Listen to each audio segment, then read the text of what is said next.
Our drama begins with our handsome hero Cam taking part in a golf match.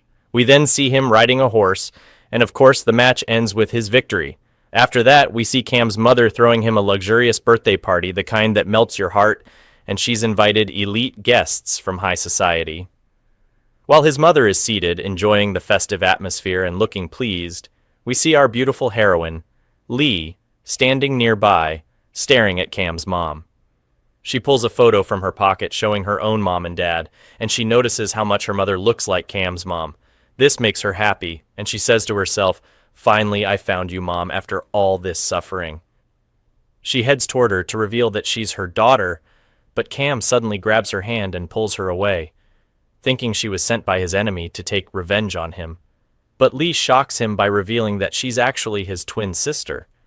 She shows him documents and photos of her parents to prove it. Cam is stunned and doesn't believe her at first. He says, "How can that be? You don't even look like me. You were always better than me at school too." Then suddenly, as they're talking, they both find themselves putting their fingers in their mouths the same exact way, a strange but shared habit. Cam then says, "Maybe you really are my twin sister." But he still wants solid proof.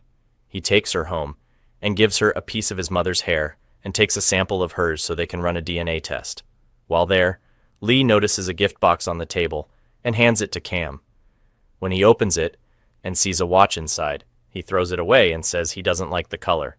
Lee gets upset and scolds him, saying, "How can you throw such an expensive watch like that just because you're rich? You don't care about its value. I spent 6 months' salary just to afford the plane ticket to come here." Cam replies, "If you sacrifice 6 months of salary just to come here, then maybe you really are my twin sister." While they're talking, they suddenly hear his mother and sister coming, so Cam hides Lee, but they forget the photo of her parents on the table. When Cam's sister sees the photo, she's surprised and asks her mom who the man in the photo is. Without even looking, the mother says she doesn't know him. The daughter insists, "How can you not know him? Take a good look at the photo." But the mother still refuses to look at it, grabs it, throws it in the trash, and says, "I told you, I don't know him and I've never seen him before." After they leave, Lee realizes that the woman isn't her mother and feels devastated. She starts crying, deeply embarrassed by what happened with Cam. Cam lets her cry it out until she calms down, telling her he's going to cut the cake. After that, Lee decides to leave and return to where she came from. As she's walking away, Cam sees her and stops her. He gives her a piece of cake, saying he saved it for her since her birthday falls on the same day as his.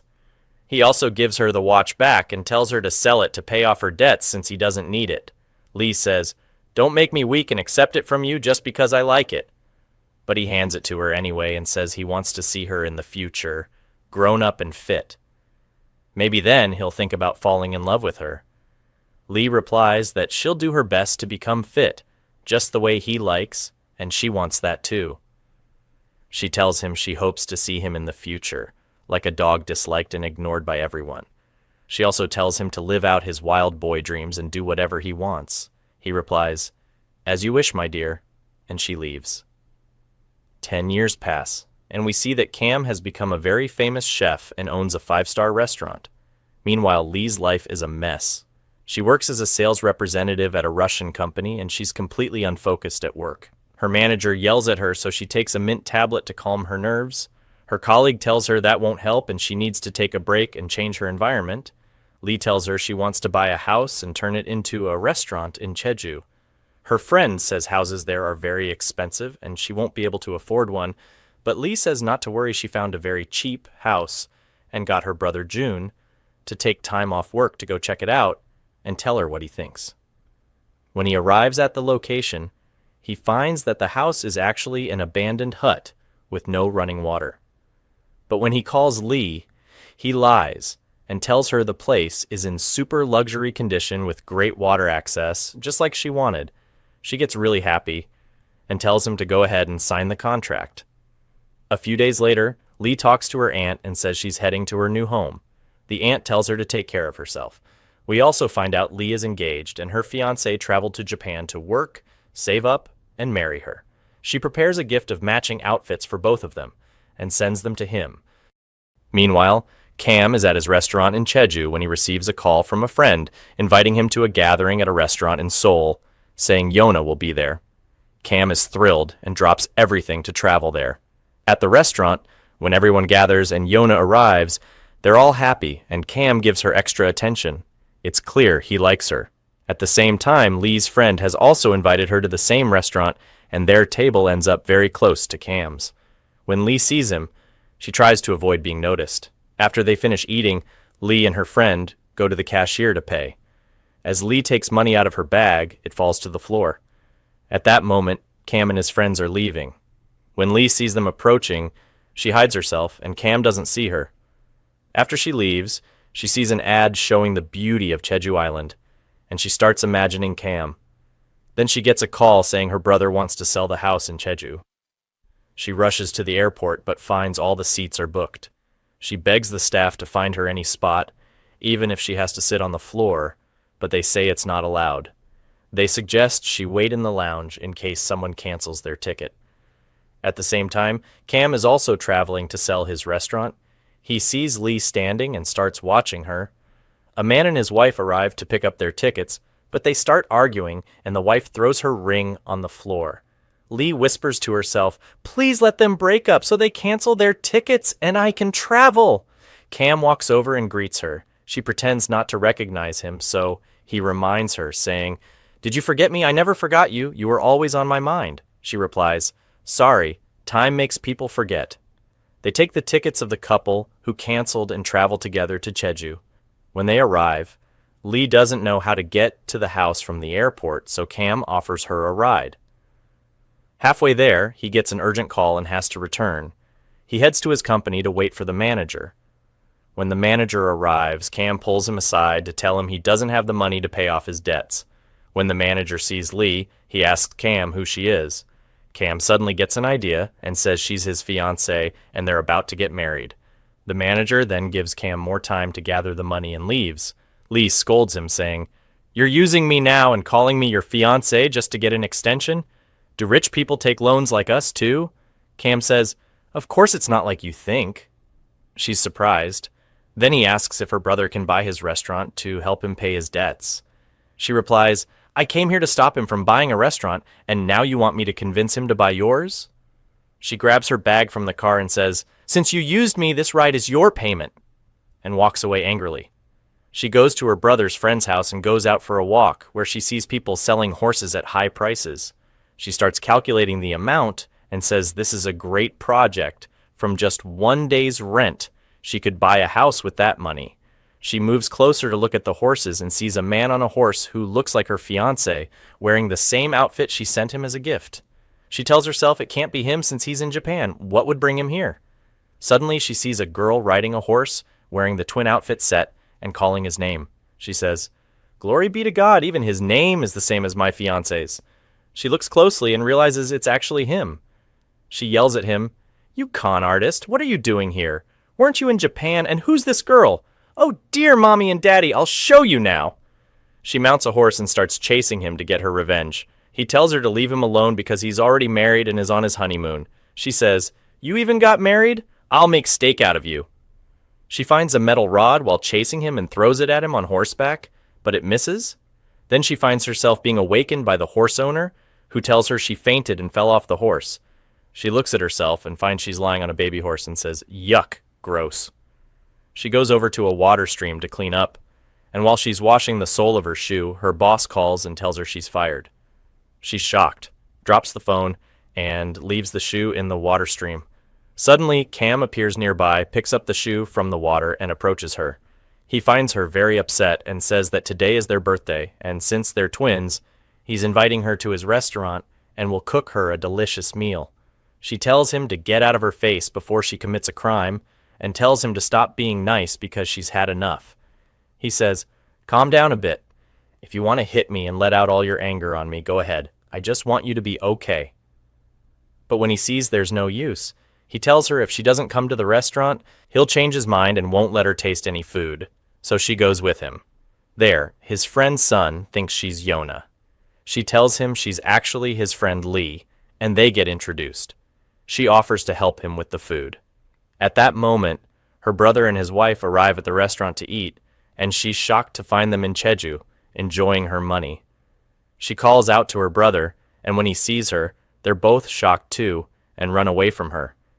She chases after them, and when they get tired of running, they stop. She asks her brother where the house he bought for her is, and he tells her she's standing next to it. She says, "Where? All I see is a ruin." He says, "That's at your house, but it's super luxurious inside." They ask her to go inside and check, saying she'll love it. When she enters, she finds it even worse than it looked from outside, and there's no water. She's extremely shocked. She tries to sit on a wooden plank, but it breaks and she falls along with the door. She breaks down, and her brother and his wife run away quickly. Cam and the real estate agent are waiting outside and say Lee is truly pitiful and wonder how a brother could do this to his sister. What a strange world we live in. Then they see Lee sitting sadly on a chair outside the house. She pulls out her mint tablet to calm down, which she had stored in a painkiller container she found in the airport bathroom. Cam thinks she's seriously ill and has cancer. He says to himself, "Poor Koki." She returns to her home in Seoul, and Cam accompanies her to the airport, gives her a meal he made for her, and tells her to eat well. He says he'll be waiting for her to come to his restaurant next year. She tells him, "I'm never going to Jeju again," but he says, "Don't say that I must see you again." We then see her back home, crying bitterly over her lost money and efforts. She eats the meal Cam made and keeps thinking about him, then starts crying again. A few days later, we see her traveling to Jeju again, bringing all her belongings with her because she's decided to live in the ruin. Her palace. When Cam sees her, he's surprised and asks, "What brought you back? You haven't even been gone a week." She says she's decided to live there until she dies. He's shocked and says to himself, "What? Is she about to die or what? Oh my God."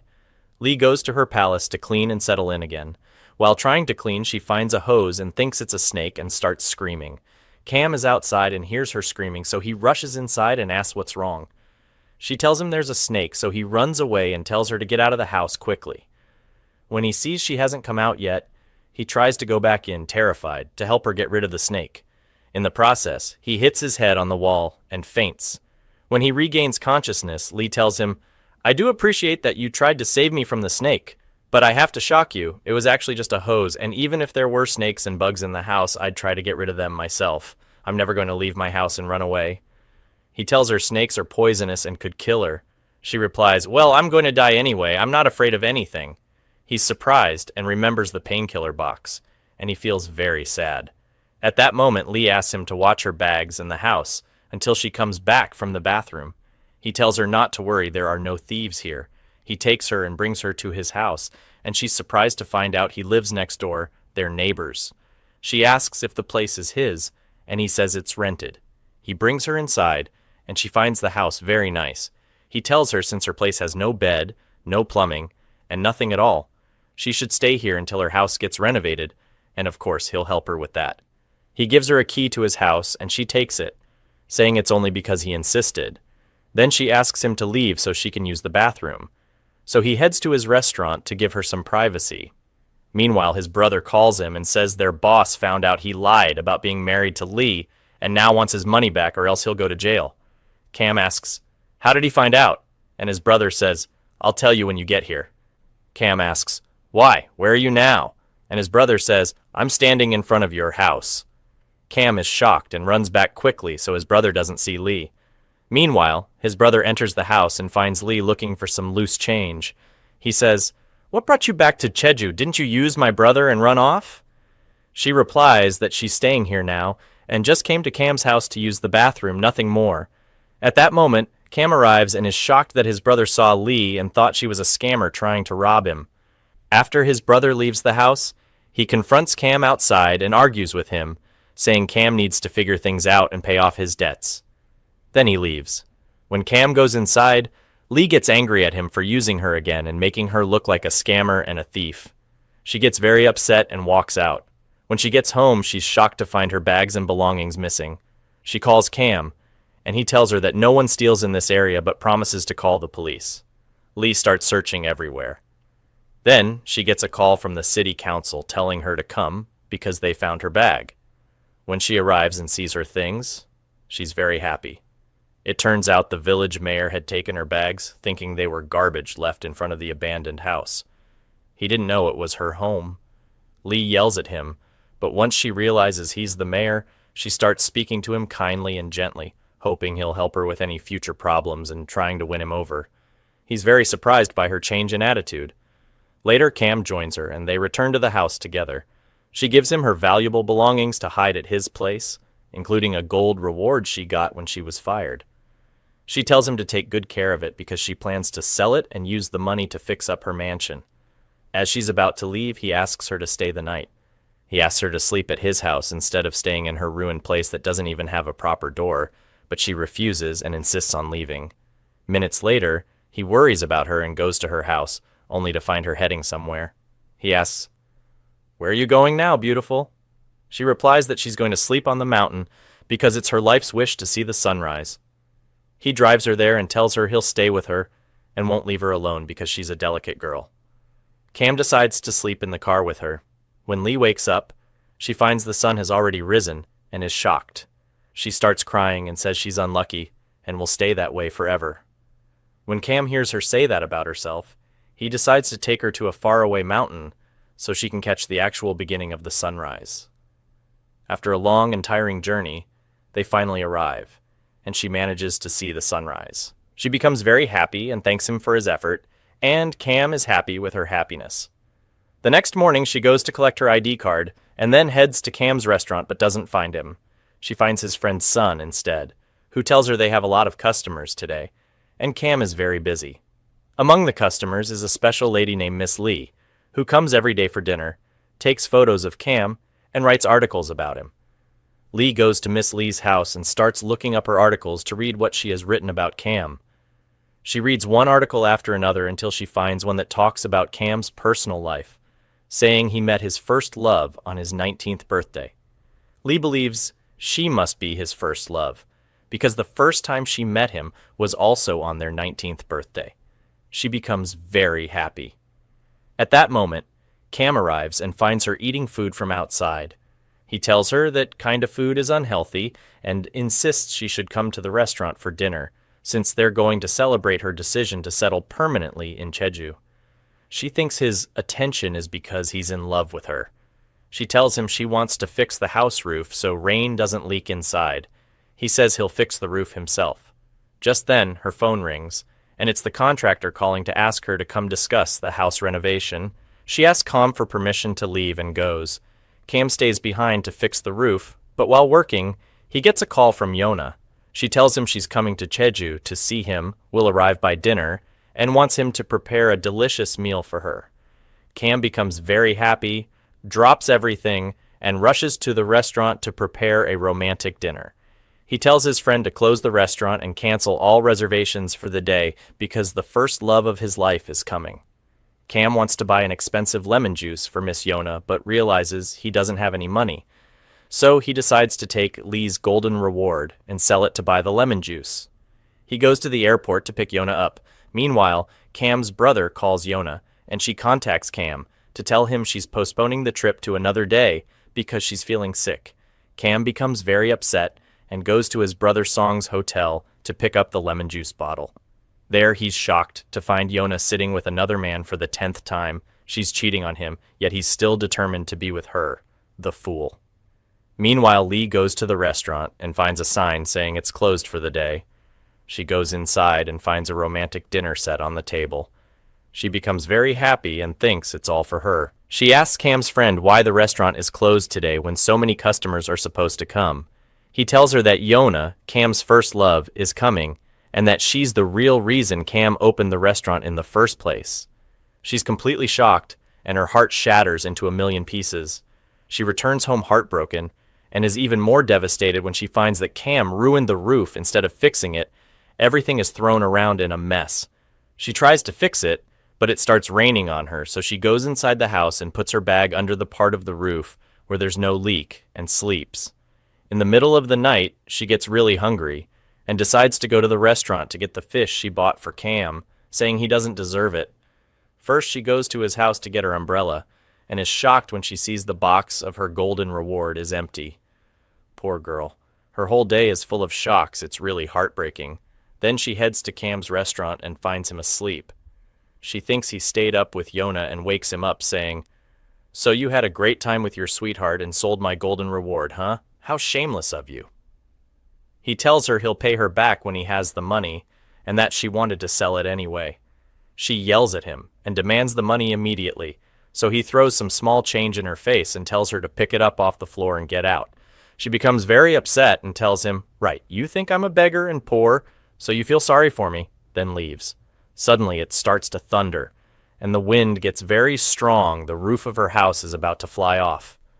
She rushes up to the roof to keep it from blowing away. Meanwhile, Cam gets worried about her because of the heavy rain and goes to her. He finds her lying on the roof under the rain, shouts at her, and pulls her down. She falls to the ground and faints. He carries her to the restaurant. When she wakes up, he prepares a hot meal for her to warm up and finds her fish in the fridge, so he cooks it for her. While they eat, she asks him when Yona left. He sadly tells her that she never came in the first place. They decide to have a drink together, and she tells him how sad she is because she got fired from her job. Her last wish was to fix the house and turn it into a restaurant to earn money, but unfortunately, she has no money left, and the roof is gone.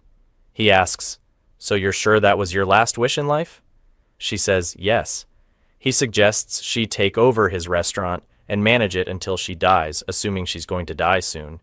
She agrees and hugs him happily, signs the contract, and the restaurant becomes hers.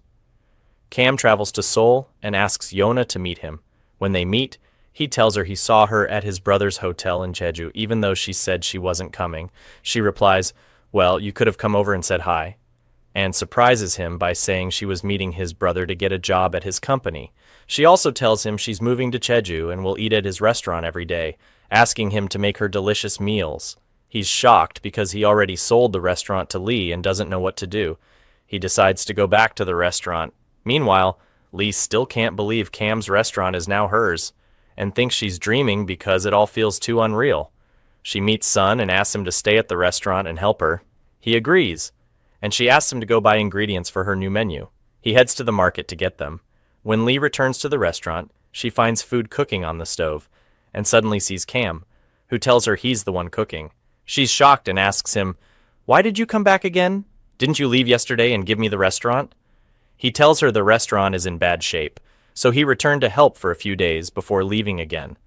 That day, the restaurant fills with customers, and Cam stops her from cooking anything. He does all the cooking himself and makes her act as the restaurant's server.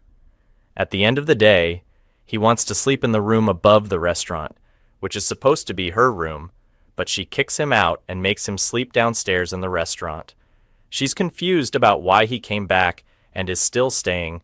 She senses there's something more to the story. A little while later, Cam comes up again and begs her to let him sleep on the floor in her room because he's scared a thief might come and kill him. She says, "Weren't you the one who said there are no thieves here? Get out before I kill you myself." And he leaves. When she goes to bed, she starts to worry about him, thinking it must be cold downstairs. She brings him a blanket, but when she goes down, she doesn't find him. She keeps searching until she finds him, feels relieved, and returns to her room to sleep. The next morning, she goes downstairs to clean the restaurant. When Cam wakes up, she grabs him and says, "I'm not letting you go until you tell me the truth. Why did you come back to the restaurant after saying you were going to Seoul?" He tells her he has no money left, not even a house, because his brother paid off all his debts by freezing his assets and blocking his cards. He has nowhere else to go, so he came back to the restaurant. She feels sorry for him and tells him to stay. He suggests they split the restaurant since he practically gave it to her for free. He only took her golden reward in exchange. After she agrees, he asks her to go with him to the supermarket to buy ingredients for a new dish he wants to add to the menu. She finds the ingredients very expensive, and on top of that, she's the one paying because he's broke. When he finishes creating the dish, and she and his friend Sun taste it, they like it. But she tells him she won't let him add it to the menu. She suggests instead that the sea is nearby and full of free fish. Why not go catch some and create new main dishes from them? She convinces him with the idea and decides to go gather sea snails from the shore. While she's sitting and collecting them, the village mayor passes by and sees she doesn't know how to collect them properly, so he comes over and teaches her. She thanks him, and he leaves. Then we see Miss Lee secretly taking pictures of Lee while she's fishing and writing articles about her. Her coworkers at the company see the photos and start laughing at her, saying they need to go on a vacation to Jeju and visit her. After Lee finishes, she sees Miss Lee photographing her, but doesn't recognize her, so she's confused why she's so focused on taking her picture. She leaves her and returns to the restaurant. Cam invents a new main dish using the sea snails, and everyone loves it. Lee loves it even more because it's cheap and will make them a lot of money over the month. So she decides Thursday won't be a day off anymore, and the next day, she writes an announcement to put in front of the restaurant and by the roadside to let people know about the new dish and that they'll be open on Thursdays. When Cam sees her, he refuses to let that dish be added to the menu, and they argue about it, but she insists on including it and tells him that the restaurant is no longer his, so his opinion doesn't matter. He tells her he needs money to buy the same ingredients he used for his special dish because Yona is coming from Seoul today. She replies, "Oh, so you made that dish for her," and refuses to give him any money. So he goes inside the restaurant and takes money from the cash register and leaves to pick up Yona and take her to the company. He tells her he's waiting for her for dinner. Meanwhile, Lee finds that no one has come to the restaurant, even though she was expecting it to be full because of her new dish. She takes a big plate of sea snails to sell to a sushi restaurant, but while walking, some of the snails fall. She tries to pick them up and drops her phone. Just then, Sun calls her, and she answers using her toes. He tells her that customers came to the restaurant and he served them her sea snail dish. She replies, "What customers? And what food? Come help me, this thing is too heavy and I can't move or walk." At that moment, the village mayor passes by on a motorcycle, helps her carry the dish, and takes her to a famous restaurant where he sells it for her. She thanks him and he invites her to eat with him at the restaurant. She tells him, "You should have come and eaten at my restaurant instead. You could have given me the money you're spending here." He tells her that she needs to get an idea of how other restaurants operate, see what hers is missing, and improve it.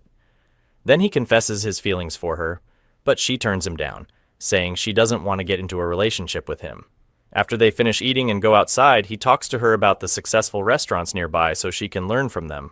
While they're walking, she spots Cam's car parked in front of his brother's company, so she heads there after picking up the fish Cam wanted.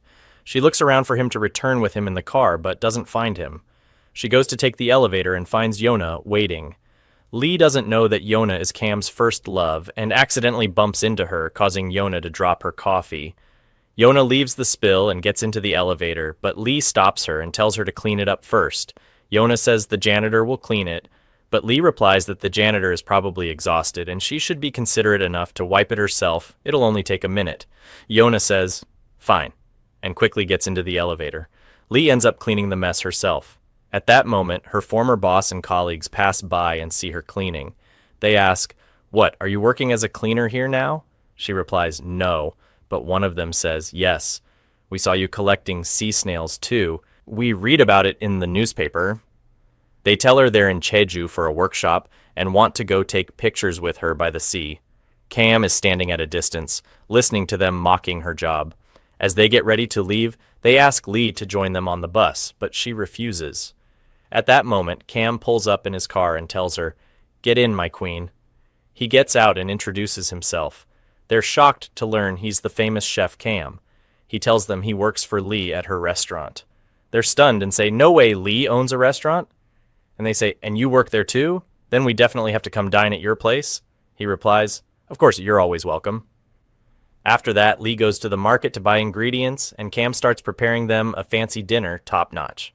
They're all very impressed, and Lee feels really happy and proud that he made her look good in front of her former colleagues. After they leave, Cam asks Lee to have dinner with him outside the restaurant, saying he'll prepare everything for her and asks her to wear something warm because it's cold.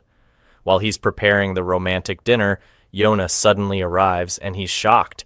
He welcomes her, and they sit at the table together, chatting and eating the meal he had prepared.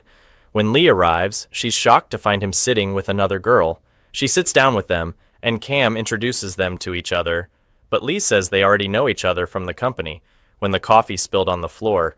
Yona pretends not to remember and says, "Sorry, I forget things a lot." Cam tells Yona that he was preparing a romantic dinner and somehow felt she was coming, so it's great that she showed up just before he and Lee started eating. Lee struggles to stay composed and keeps quiet, while Cam winks at her, trying to prompt her to say something. Yona starts to suspect there's something between them, but Cam quickly says they're just friends, and that Lee is now working at his restaurant. Then he asks Lee to leave. saying, "Now that you've finished eating, let us sit alone together." Lee walks away angry and goes inside to drink lemon juice straight from the bottle.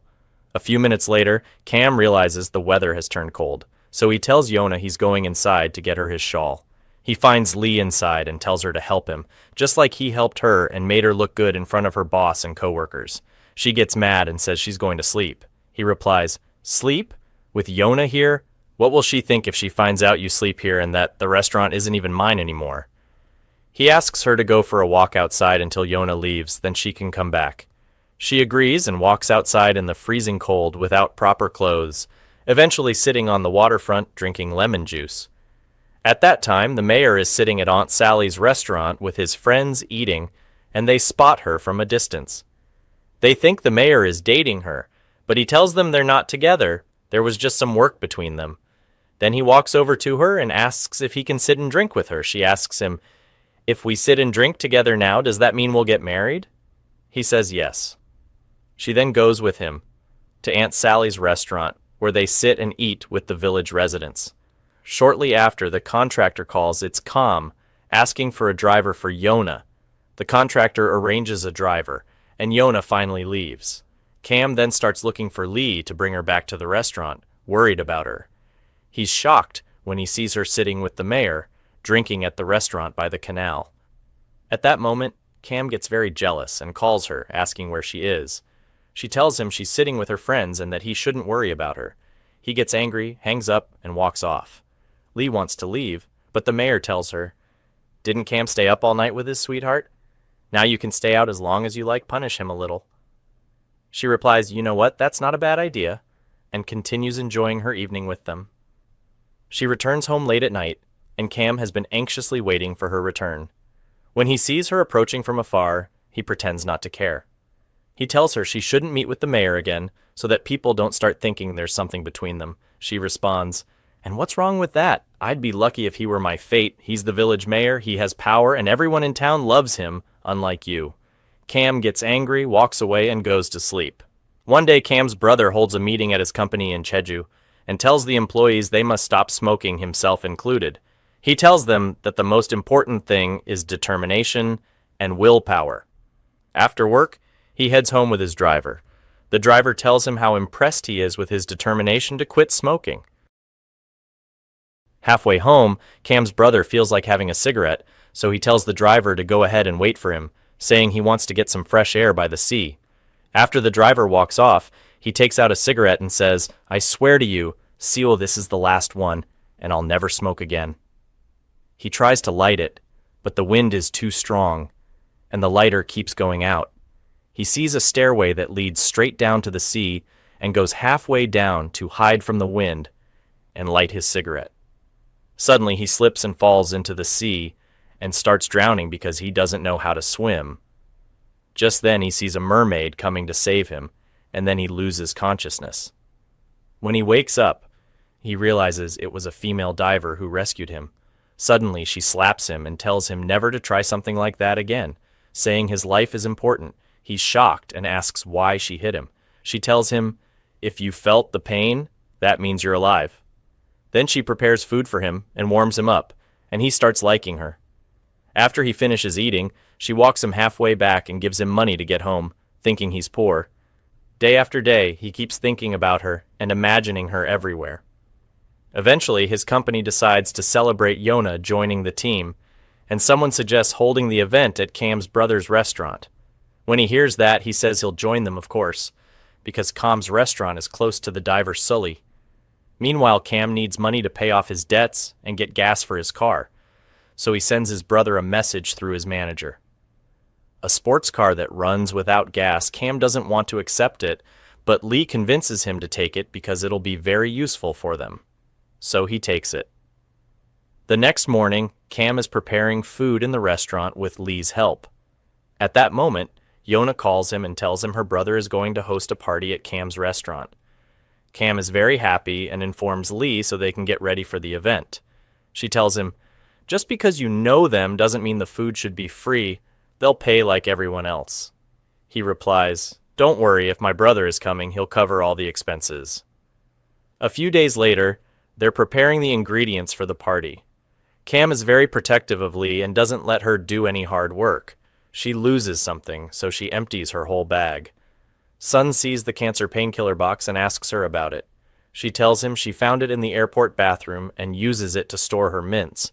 He takes the box, laughs at Cam to himself, thinking Cam is pitying her because he believes she has cancer, and throws it in the trash. Lee steps outside the restaurant and sees a foreigner speaking Korean, asking her for the location written on a paper. She helps him, and for the first time, sees the place it turns out to be a registration office for a diving school. She gets the idea to sign up, too, so she can catch fish herself instead of buying it. Then she goes to meet Cam so they can go to the market and buy the rest of the ingredients. While they're shopping, Yona calls Cam and he tells her he's at the market.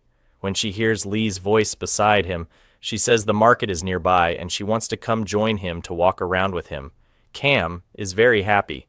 After he hangs up, he tells Lee to go back to the restaurant because he feels she's tired, and also because the electricity meter reader is coming.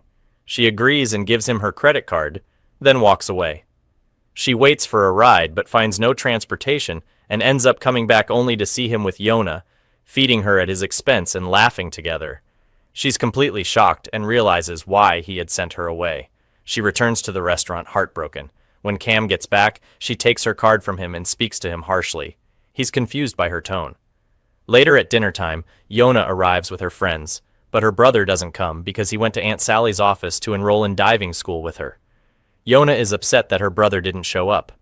Cam brings out the food, and her friends, knowing he's their manager's brother, ask if he and Yona are dating because they seem very close. Yona tells them they're just friends, nothing more.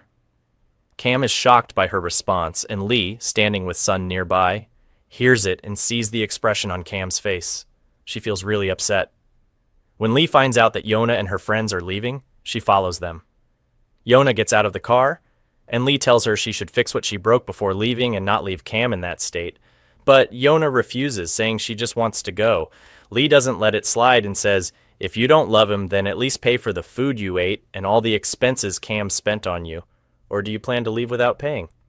Then she tells her she's the owner of the restaurant. Cam is sitting with her, and at that moment he enters. Yona takes advantage of his presence and pretends she wants to pay Lee for the food, but Cam stops her and tells her not to come back again. She leaves, and Cam walks into the restaurant angrily. Lee follows him and apologizes, but he yells at her and tells her not to interfere between him and Yona again. She tells him that Yona doesn't love him and is just playing with him. He replies, "I know, do you think I'm stupid? But I love her and I can't give her up no matter what.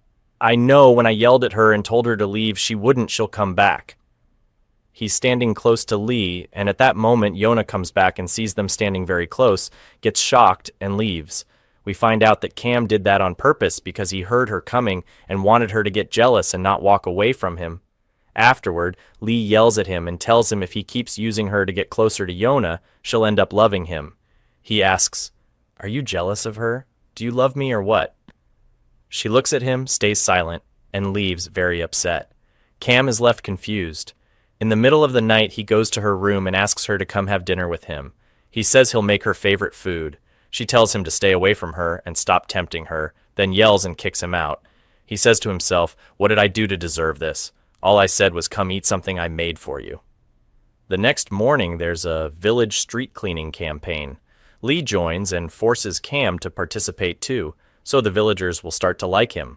While sweeping the street, Cam sees a little boy playing with a toy gun and aiming it at people. Cam scolds him and tells him not to do that again because he might hurt someone, but the boy doesn't listen and shoots at a streetlight, breaking it. Cam gets furious and tells him to call his parents and have them replace it. The boy starts crying. At that moment, his grandmother arrives. She turns out to be the HR manager of the diving school. She scolds Cam and blames everything on him, and they get into an argument. Lee comes over when she hears the shouting and sees the boy holding the toy gun. She tells the grandmother her grandson is the one who broke the light and shows her the gun as proof. The grandmother yells at Lee, too, and they argue before leaving. Then the contractor comes and tells Lee that the woman she fought with is the HR manager of the school she applied to, and now she's likely to fail the interview. Cam is shocked to learn that Lee had applied for the competition and doesn't know what to do. Cam suggests she go ask the mayor for help, and if he refuses, then she should blackmail him with an old photo of him wearing boxing gloves for a campaign. When she goes to his office, she calls him out, saying she needs to talk. He comes out and says, "You're here to ask for help because you fought with the HR manager, right?" She's surprised and asks, "How did you know?" He says, "Because I'm the mayor, I know everything." When he sees that she doesn't plan to blackmail him, he decides to help her pass the interview. She's overjoyed and leaves. Meanwhile, Cam thinks about how to make peace with the grandmother. Then he gets the idea to visit her house and invite her, her grandchildren, and her daughter-in-law to the restaurant. He plans to honor her in front of them and pretend that she's the one hosting them, praising her generously in front of everyone. Afterward, they make up, and when the mayor finishes work, he takes Lee to the submarine museum, talks to her about them, and gives her a book to study from for the interview. Then he drops her off at the restaurant. When Cam sees Lee getting out of the mayor's car, he gets very jealous and is just about to start mocking her with the photo. But Lee stops him, tells the mayor to leave, and heads inside. The mayor then goes to meet Grandma Susie to ask her to help Lee. He finds her sitting with her friends talking about Cam, clearly very happy. He asks, "Any news? What's the latest?" She shocks him by saying she and Cam made up and that Lee will definitely pass the interview. The next morning is interview day. Cam drops Lee off at the office and tells her he'll wait for her until she's done. After she goes in, Cam's brother arrives and is shocked to see Cam in front of the office. He hides, not wanting to be seen, and calls his sister, asking her to go give Cam a prepaid card with money on it. When his sister talks to Cam and gives him the card, he gets really happy and decides to buy Lee diving gear as a gift. He heads to his sister to collect the card. Before he leaves, she tells him that Yona was there earlier and knew he was coming but refused to stay. Cam then spots Yona's phone where she had been sitting and gets excited. As he steps outside, he sees her walking away, calls her back, and gives her the phone. And just like that, it seems like they've made up and gotten back together, while the heartbroken Lee is forgotten and he's once again distracted by the chameleon. When Lee finishes her interview and doesn't find Cam waiting for her, she gets upset and leaves. On the way, she tells him she's going to buy diving equipment. He tells her that he'll buy it as a gift and asks her to wait for him. She buys ice cream shaped like a bouquet of flowers and waits, but he's really late and the ice cream melts completely. Just as she's about to leave, he shows up and apologizes for being late, then shocks her by saying he was with Yona and that they're traveling together to Seoul now. Lee becomes very jealous and tries to stop him by talking about the restaurant, but he doesn't listen and insists on traveling with Yona. He tells her he'll return the same day and won't be late. She's very upset and says, "Do as you wish," then walks away. When they arrive in Seoul and finish buying everything Yona needs, she says, "It's still early, let's have dinner and hang out." Cam replies that he has errands to run and needs to buy supplies right away, then leaves. She burns with jealousy. Later that night, when Cam returns to the restaurant, Lee argues with him. When she finds out he has a card now, she tells him, "Since you've got money now, please go find somewhere else to stay. You're no longer welcome here." He asks, "Why do you want me to leave?" She says, "Because now you have a monthly allowance." He replies that he's already spent a lot from the card and isn't going anywhere. He'll stay here whether she likes it or not. The next morning, Cam wakes up early to prepare food for the customers, and Lee helps him but keeps ignoring him. When she steps outside, she sees the mayor passing by and stops him, saying, "Don't worry, I'm not inviting you for juice or anything, sir." He replies, "Enough, just tell me what you want." She says, "I just wanted to ask, did I pass or fail the interview?" He tells her he doesn't know yet and that the results will be posted on the website on Monday, but she'll probably pass because she studied well and put in a lot of effort. She thanks him for helping her and getting Grandma Susie to speak on her behalf. He tells her that it was actually Cam who did all that. He personally went to reconcile with her, invited her and her family to the restaurant, and even asked him to take care of her. She's surprised and says, "Really? That actually happened? When? I had no idea until you just told me." She returns to the restaurant feeling really happy and goes to make up with Cam, but she's shocked to find Yona there with him, so she goes back to treating him coldly. That same night, Cam notices a large suitcase placed on a chair and wonders why it's there. Just then, Lee comes in and picks it up, still thinking about what else she can pack inside. Cam grows curious and asks what she's doing. Lee tells him, "You're mad at me, aren't you? Don't worry, I'll relieve you of me soon." The next morning, Cam wakes up and can't find Lee or her suitcase. He asks Sun, who says he doesn't know where she went and that maybe she's never coming back to the restaurant. Cam starts to worry, thinking she's about to die. Sun finally tells him where she is, and Cam rushes to the airport. When he sees her standing in the queue, he pulls her out and pleads with her not to leave him and go. He tells her he'll do anything she wants. She tells him she's only going to attend her friend's wedding and will be back. All the stuff in the suitcase is just gifts for her friends. He opens the suitcase to check and is shocked. He tells her to take care of herself and return the same day because the weather will get bad and flights might be canceled. He reminds her the restaurant needs her. She replies, "I'll come back whenever I want. I own the restaurant, remember?" He says, "Fine, suit yourself." Then adds, "Just take off that hair clip and leave your hair down. You look really pretty that way." After the wedding ends, she looks at herself in the mirror and remembers Cam's words. So she decides to go to the hair salon and get her hair done. On her way back, while riding the bus, the mayor sees her through the window. He chases after the bus on his bicycle all the way to the restaurant, sweating heavily. When she gets off the bus and sees him, she greets him and starts walking away. The mayor stops her and asks if she brought any food because he's hungry. She gives him a pie she brought. Then he tells her that he checked her interview results at the office and she passed.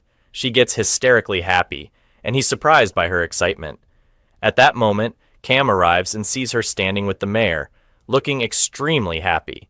He becomes very jealous and asks, "What's going on? What's making you this happy?" She tells him she passed the interview. He immediately hugs her in front of the mayor and says, "Thank God you passed, sweetheart. Let's go to the restaurant and celebrate together." He keeps showing off in front of the mayor and takes her away. As they walk off, he tells her, "Didn't I tell you 1,000,000 times not to stand with him again? People will think you're dating." She's overjoyed because he's jealous over her. She replies, "And what's wrong if I date him and marry him? What is he lacking?" Cam gets upset, so she walks away and heads upstairs. She goes up to her room and is surprised to find that Cam had prepared a surprise for her. He brought her diving gear. She asks, "Are these yours?" He replies that he had actually brought them as a gift for her, but now he thinks she doesn't deserve them. She tells him, "Fine, just give me the goggles and keep the rest." After that, he goes to bed. Lee later comes to him and tells him she also brought him a gift. When he sees it, he's very happy. Then he notices she's wearing makeup and styled her hair just the way he likes, so he compliments her and she's overjoyed. She then asks him to prepare her a delicious dinner because she's starving. He asks, "Didn't you eat at the wedding?" She says she did, but she's hungry again after all the traveling, so he gets up and makes her favorite meal. After eating, he gets indigestion, so she starts hitting his back to relieve him. Then she says, "Aren't you worried about the fact that we're living together and both of us are single?" He replies, "Don't worry. I don't even see you as a girl. If I did, I wouldn't be living with you." She's stunned by what he said and responds, "Okay, but imagine if I had feelings for you, and every time I see you, my heart races like right now." At that moment, he falls silent. She smacks him and says, "What's wrong? Why are you so shocked? I'm just joking, Camus." Then she walks away, leaving him stunned and his heart racing. The next morning, we learn that the diving school is organizing a festival and has requested sponsorship from Song's company. When Song hears about it, he immediately agrees. When Miss Sully finds out that the company agreed to sponsor them, she gets very excited, knowing he did it for her. The next day is the first day of training at the diving school. Lee wakes up and sees Cam lying on the swing outside. He's actually awake but pretending to be asleep. She tells him it's her first day of training, and he encourages her, telling her to take care of herself. She promises that the first thing she catches after learning deep diving, she'll give it to him as a gift. They agree on that, and she leaves. Meanwhile, Yona is at the office and gets the idea to go tell Song about Cam and Lee living together. But he shuts her down and says, "So what? That girl is kind and dependable. I wish you were more like her." Yona gets furious, throws the folders at him, and leaves. Then she decides to go to Cam's sister and tells her that Cam gave up his restaurant for the so-called beauty queen Lee, stirring things up. That same night, Lee is preparing for the mayor and his co-workers who are coming to eat at their restaurant. She sends Cam to the market to buy some supplies. While he's out, Cam's sister arrives, speaks to Lee rudely and tells her to stay away from her brother and that she wants to reclaim his restaurant. Lee tells her to pay the amount stated in the contract and she'll leave immediately. The sister agrees, then gives her the keys to their apartment and tells her to hand them to Cam when he returns from the market and to make sure he returns home tonight as soon as possible. When Cam comes back from the market, he's tired and overheated. Lee tells him, "Sorry I made you go out, but don't worry from now on. I won't trouble you again because you're leaving the restaurant and going away from here." She gives him the key to his apartment and tells him that his sister came by and wants him to return home as soon as possible. He replies, "What about tomorrow's banquet? Who's going to help you with it?" She says, "Don't worry, Sum is here and will help me." So he packs his clothes and leaves happily, saying, "Finally, I'm free from this work and its misery." When he arrives at his apartment, which is in a compound filled with lots of entertainment facilities, he's very happy at first, but then he starts feeling bored because he's gotten used to having Lee around. The next morning, he goes to sit by the swimming pool and Yona comes to him there. At the same time, Lee needs Cam's help with the banquet, so Sam tells her to take the rest of Cam's stuff to him and ask him to come help at the restaurant and then return home afterward. She says, "That's a great idea."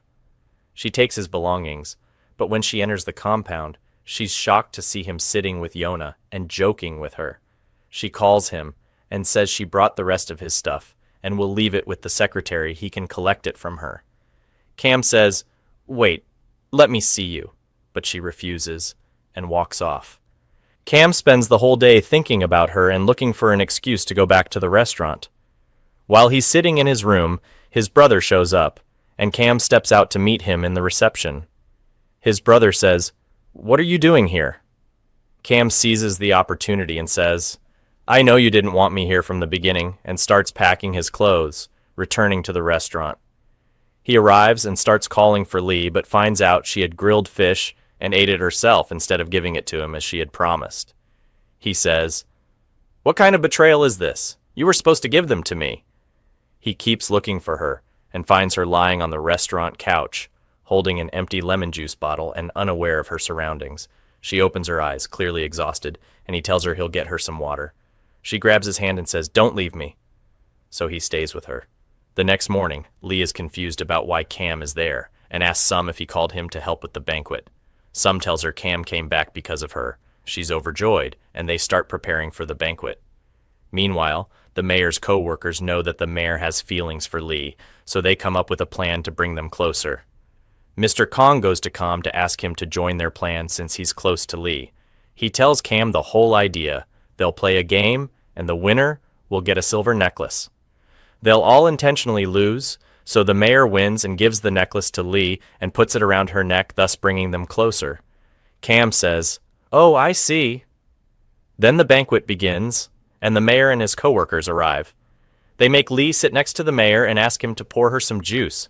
Then they suggest playing the game together. The plan starts, and everyone deliberately loses to the mayor. But when it comes to the last person, Cam steps up and reveals that he knows about their plan and won't let the mayor win that easily and get the prize. The mayor says, "All right, then challenge me yourself." Cam agrees immediately, and the showdown begins. Cam beats the mayor and wins the prize, feeling very happy. He gives the necklace to Lee and says, "Here, take this necklace. It's a gift for you." But she replies, "Give it to the girl you love. Just because you won doesn't mean I should take it." And she walks away. At that moment, Cam receives an important phone call, drops everything, and leaves. Later, Lee notices that Cam is missing from the restaurant, so she asks Sum where he went. Sum tells her someone called him and he just left quickly, maybe it was Yona or something. Lee becomes upset, thinking he went to see Yona to give her the necklace. Meanwhile, we see Cam sitting with a senior doctor. We learn that the doctor had just returned from a trip, and Cam tells him he's worried because his friend is very sick and he doesn't know what to do. He shows the doctor a photo of the pills Lee takes. When the doctor sees them, he tells Cam that it's a strong painkiller for late-stage cancer and that he must tell her immediately so she can be hospitalized before it's too late. At the same time, Yona arrives at the restaurant but doesn't find Cam there. That's when Lee realizes he didn't go to see Yona to give her the necklace, and she feels very happy. When Cam returns to the restaurant, he doesn't know how to tell her that he knows about her illness.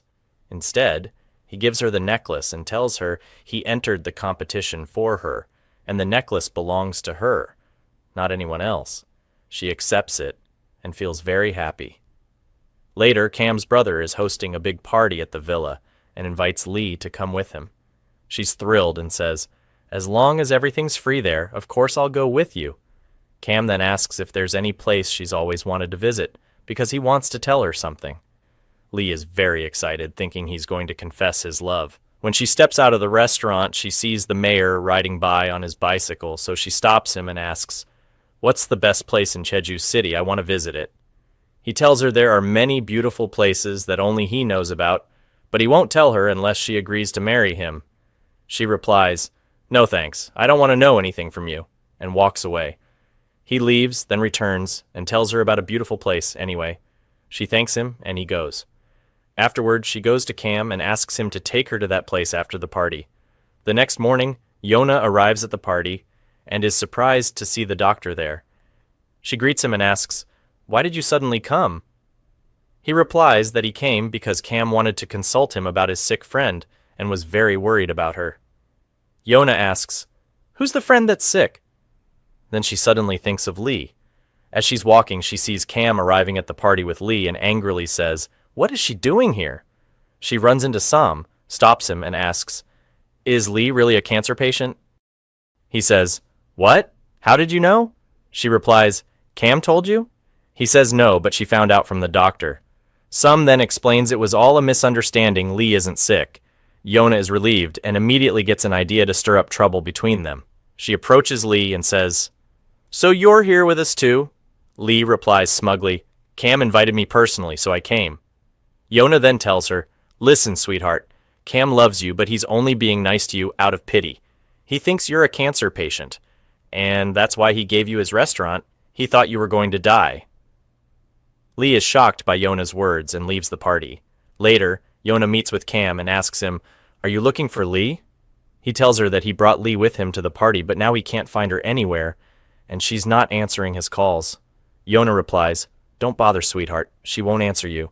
She left the party as soon as she found out the truth. You probably still think she has cancer, but the truth is she lied to you so you'd feel sorry for her." Cam is stunned and walks away. He heads to the place he had planned to take Lee and finds her sitting there. When Lee sees him, she says, "Of course you think I have cancer, and were being nice to me out of pity, giving me the restaurant until I die. Well, don't worry, I'm not going to die anytime soon. You must be upset now that you gave the restaurant to someone who isn't dying." Cam walks up to her and hugs her, telling her the restaurant will always be hers until the day she dies, and their deal still stands. Then they sit together and he says, "You're unbelievable. You had no idea how worried I was. I couldn't sleep at night thinking you were dying." She replies, "Well, if you had just asked me, I would have told you instead of spending all this time making assumptions. I was so happy when you gave me the restaurant. I worked in it with so much love, but now that I know it was all just pity, all my hopes are crushed. I can't run a restaurant that isn't truly mine. I have to leave today." Cam tells her not to go and to forget everything that happened between them tonight because he's too exhausted to think. When they return to the restaurant, Sam is afraid Cam will be mad at him for hiding the truth. But Cam tells him, "I'll deal with you later. I don't even have the energy to hit you right now," and walks off to bed. Later, Lee prepares the contract and goes to Cam, who pretends to be asleep. She tells him she has to leave because his kindness made her fall in love with him without realizing it. She never knew he was only treating her kindly because he thought she had cancer, and she confesses that she loves him deeply. That's why she has to leave. As she turns to go, Cam grabs her hand and says he heard everything she said and knows now why she wants to leave. He stops her and says, "You're now in stage 4 of loving me. I won't let you leave." Lee tells him to forget everything she said and pretend she didn't say anything. He replies, "But I heard it all. Instead of leaving, just bury your feelings as if they never existed. You don't have anywhere else to go, and I won't care where you are or look for you, because I don't love you." Then he walks away, leaving her heartbroken and in tears. The next morning, she goes to a real estate agent and asks him to sell her house. He tells her the place has been abandoned for over 15 years. Because it had been abandoned for over 15 years before she bought it, the agent tells her it'll be hard to sell. She then asks about the value of Cam's restaurant, and he says it's worth a lot because it's finished to the highest standard and in a prime location. She's surprised and says, "Wow, it turned out to be really expensive." When she returns to the restaurant, she puts up a sign that says it's closed for the day and starts cleaning it. She tells herself, since it's that valuable, I won't let it go no matter what, and I'll erase all my feelings for Kim completely. She picks up the necklace he gave her as a gift and starts thinking about him and crying. At that moment, the mayor passes by the restaurant and sees it's closed, so he enters and finds Lee crying. He quietly leaves again and waits for her to calm down. Just then, Yona arrives and tries to enter the restaurant, but the mayor stops her, telling her it's off limits due to a bird flu outbreak, and kicks her out. She keeps calling Cam, but he doesn't answer. She then goes to his sister and tells her that the girl living with Cam at the restaurant tricked him by pretending to have cancer so he'd give her the restaurant in his name. His sister gets angry and says, "How could that happen?" Just then, Cam shows up and tells his sister that Yona is the liar, and nothing she said is true. She only said those things to turn him against Lee. Yona is embarrassed and says it must be a misunderstanding, then excuses herself and leaves in shame. His sister tells Cam, "Was that necessary? You embarrassed her." But he replies, "She's sneaky and always playing games. I had to expose her." He goes after Yona and she asks, "What do you want from me now after you humiliated me in front of your sister?" He tells her he only did it to reveal the truth. Then she tries to make up with him and invites him for lunch since he hasn't eaten yet.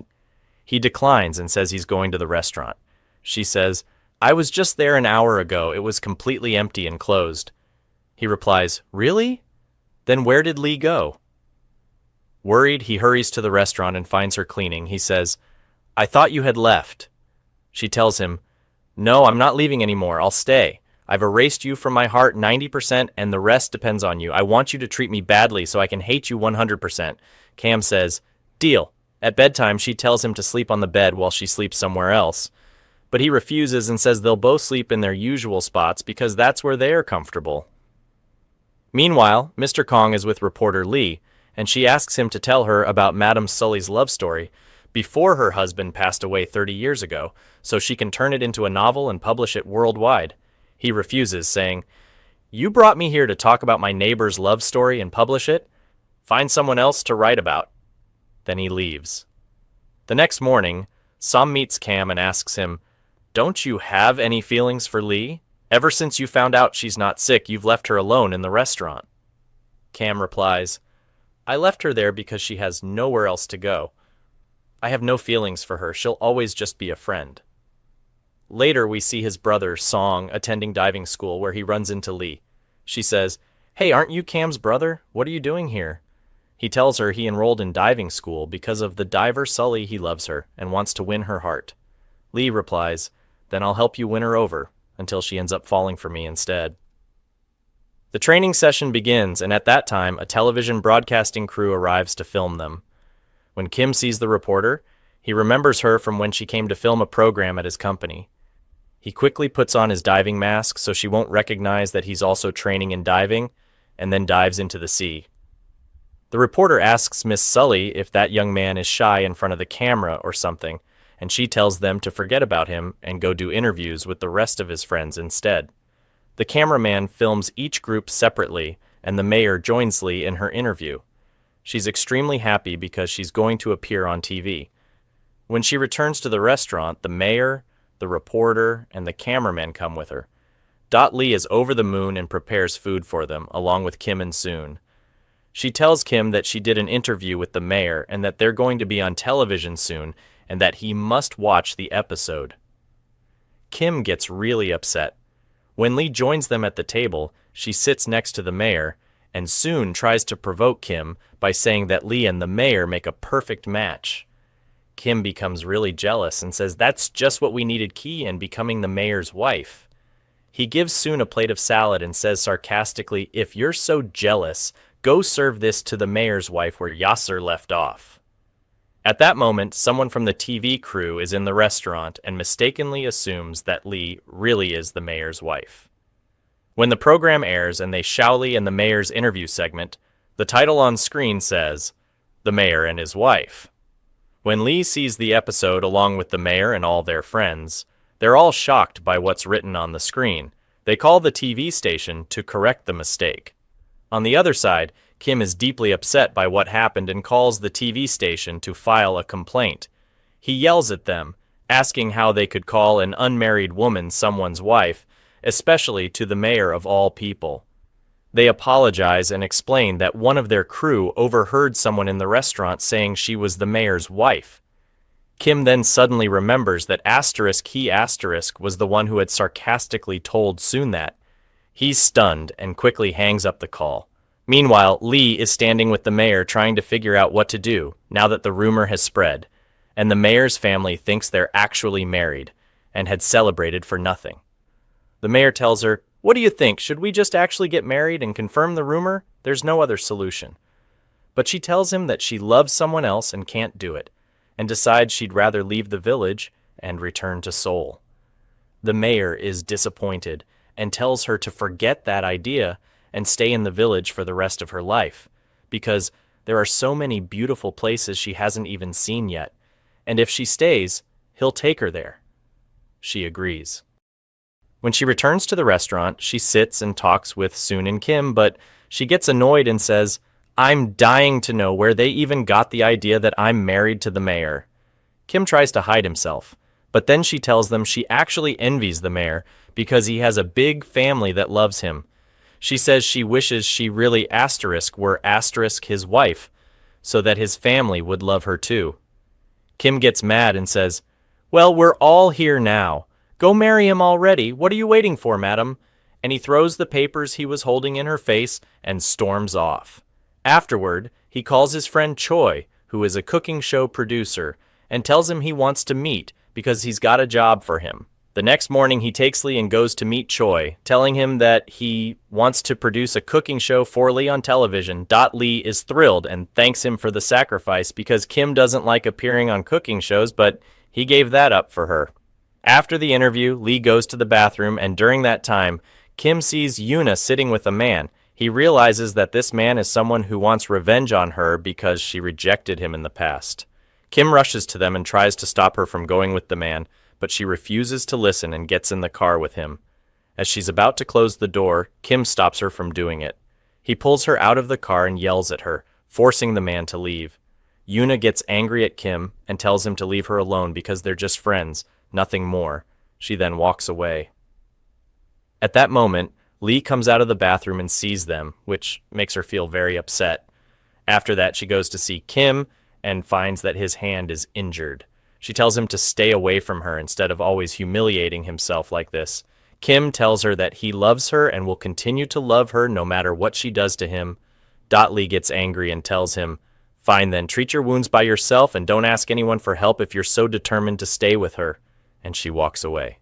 When he returns home, he finds her standing with the mayor and hears the mayor telling her not to go anywhere and that he'll be kind to her and always stay by her side. Kim becomes extremely jealous. Later, when Lee enters the restaurant, she sees Kim sitting there, looking sad, and notices that his hand is bandaged. She apologizes and says, "Was your hand really hurting that badly?" He replies, "Yes, and I asked for your help, but you left me." She apologizes again and says, "I shouldn't have left you when you were hurt. When I was sick, you stayed by my side." Then she tells him, "From now on, treat me as badly as you can, so I'll stay here in the restaurant. Just don't treat me kindly again, because if you do, I'll fall for you all over again." Kim tells her that he's going to treat her even more kindly now, whether she likes it or not. The next morning, the restaurant is full of customers, all villagers who came to eat and try to convince Lee to marry the mayor. They keep saying how great they look together and how well suited they are. Lee ignores their comments, but is happy because she made a lot of money that day. She keeps thinking about what Kim said and assumes he meant that he's treating her kindly because he loves her and doesn't want her to marry the mayor. When he comes to see her, she asks what he really meant, and he says he just meant he would bring her more customers so she can earn more money since she loves money so much. Then he asks her, "Why? What did you think I meant?" She gets upset and asks, "What if I stop loving you completely?" Kim replies, "I want you to keep loving me forever. When you love me, I feel like I'm a good person, and I want to feel that way all the time." Lee then says, "Well, I'm not going to love you anymore," and walks away. Meanwhile, the mayor is standing with his neighbor, who tells him that she's traveling to America and needs someone to manage her restaurant until she returns. He tells her he knows someone and that he'll talk to her and convince her to take over. The restaurant is surrounded by beautiful flowers, and he picks a few and gives them Toli. She really likes them, and he tells her, "If you like them, I'll bring you flowers like this every day until you go to the rose garden yourself and pick them." Soon is standing nearby and hears everything. He becomes nervous, afraid that she might actually marry the mayor. When Lee goes inside, she puts the flower in a vase. Soon says to Kim, "Do you know who brought her that flower?" Kim responds, "I don't want to know." Then Soon asks Lee, "Do you like flowers?" And she says yes. He suggests they go buy flowers to give as a gift to someone. She becomes upset, thinking he's going to give them to Yuna. The next morning, Mr. Kong meets with Kim and tells him to cooperate with the villagers and join their plan to arrange a blind date for Lee and the mayor to bring them closer together. He hands Kim 2 cinema tickets and tells him to take Lee and make sure they go alone. And when they called him to tell him that the mayor was coming to meet Lee under the pretense of going to the bathroom, the mayor came and took his seat. Just like that, they managed to set up a romantic, staged meeting between him and Lee. Kim got really mad and told them to find someone else for their stupid date plan, and he left. At that moment, Soon arrived, and Mr. Kong asked him to help with the plan. Soon agreed, took the 2 movie tickets, went into the restaurant, and found Lee standing next to Kim. He told her he had won 2 free tickets to the cinema and wanted her to go with him. She was thrilled and said, "If it's free, of course I'll gonna question about it." Kim was really annoyed and went to sleep. The next morning, Lee got ready to go to the movies with Soon. When Kim saw her, he challenged her to a game of rock, paper, scissors, saying that if she lost, she'd have to go buy flowers and go on an important errand with him. She agreed, and when she won, he got upset and said, "Go enjoy your little movie," and stormed off. She was surprised by his reaction. When she arrived at the cinema and sat down with Soon, Mr. Kong called him and told him to leave right away because the mayor was about to arrive. Soon told Lee he was just going to the bathroom and left. At the same moment Soon walked away, Kim showed up and sat next to her. He challenged her to one last game of rock, paper, scissors, saying that if she lost, she had to come with him. This time, Lee lost, so he took her with him and they left together. Meanwhile, the mayor went to take his seat but didn't find Lee there. Then he spotted her from afar, walking with Kim, and got very upset. On the other hand, Kim and Lee went for a walk, bought flowers, then stopped to eat ice cream at a cafe. Kim asked her to play rock, paper, scissors again, and if she lost, she had to go on that important errand with him. She won, and they ended up fighting. She got angry, left him, and returned to the cinema to meet Soon. But when she got there, the movie was already over. She was really disappointed. She saw the mayor waiting, greeted him, and they sat down for a drink. She started crying because she was upset about Kim, and the mayor tried to comfort her. He suggested she wash her face in the bathroom and then go out with him to relax. On her way to the bathroom, she ran into Soon and learned that Kim had bought the flowers to visit his mother's grave for her death anniversary. She felt terrible for assuming he was going to meet Yuna. She asked Soon where the grave was and then apologized to the mayor, telling him she couldn't go with him. She bought some flowers and went to meet Kim at the cemetery. They laid the flowers together and found another bouquet already there. She asked Kim who brought that one, and he said it was probably his dad. She was surprised and asked, "Your dad's still alive?" He told her yes, but that he had left them a long time ago. Elsewhere, a woman called Kim's restaurant asking for Lee, saying she wanted to meet her. Soon answered and told her she was the owner and could come any time. The woman was thrilled and hung up. She had a photo with her. Back to Kim and Lee, they were sitting together and Kim told her about his dad. He said his father wasn't a good man and that he'd probably turn out just like him. Lee told him not to say that if he were truly bad. She wouldn't have fallen in love with him. Kim told her, "Love me a lot these days before I push you away and disappear." Lee got angry and said he was a terrible person with no shame or dignity and that she hated him very much.